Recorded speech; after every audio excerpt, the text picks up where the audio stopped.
Pelaksanaan materi perkenalan lingkungan sekolah di SMA Angkasa Hussein Sastra Bandung mengenalkan materi kurikulum Merdeka tahun 2023. MPLS dikenalkan tanggal 17 Juli sampai 21 Juli tahun 2023, serta mengenalkan pelajaran ekstrakurikuler.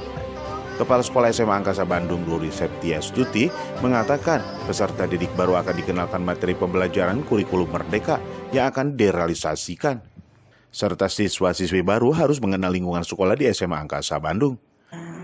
Untuk kegiatan MPLS tahun ini kita juga berdasarkan arahan dari Dinas Pemerintah, dan kebetulan kami juga di bawah naungan Yayasan Ardia Garini. Jadi segala kegiatan yang kita laksanakan khususnya untuk MPLS tahun ini adalah juga memiliki tema yang sama untuk satu yayasan. Dari Sabang sampai Merauke kita memiliki tema MPLS untuk memajukan pendidikan siswa dilihat dari profil pelajar Pancasilanya gitu, untuk memajukan bagaimana siswa ke depan harus bersikap, berperilaku dan memiliki daya guna dan keunggulan, khususnya unggul dalam segala bidang, baik dari segi agamanya, keilmuannya, maupun rasa cinta tanah airnya. Pada dasarnya untuk materi MPLS di SMA Angkasa untuk tahun ini tidak jauh berbeda dengan pelaksanaan MPLS tahun kemarin, tapi kita lebih ke penekanan untuk profil pelajar Pancasila.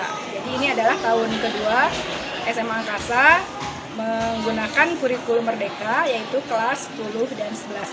Jadi sebanyak 257 siswa kelas 10 mengikuti MPLS tahun pelajaran 2023-2024. Baik. Tanya apa saja nih Bu di MPLS tahun ini?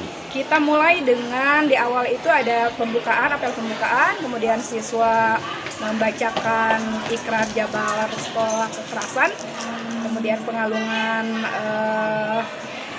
tanda peserta oleh Ibu Kepala Sekolah kepada 2 perwakilan siswa kelas 10, kemudian dilanjutkan dengan materi-materi yang sesuai dengan arahan dari Dinas Pendidikan.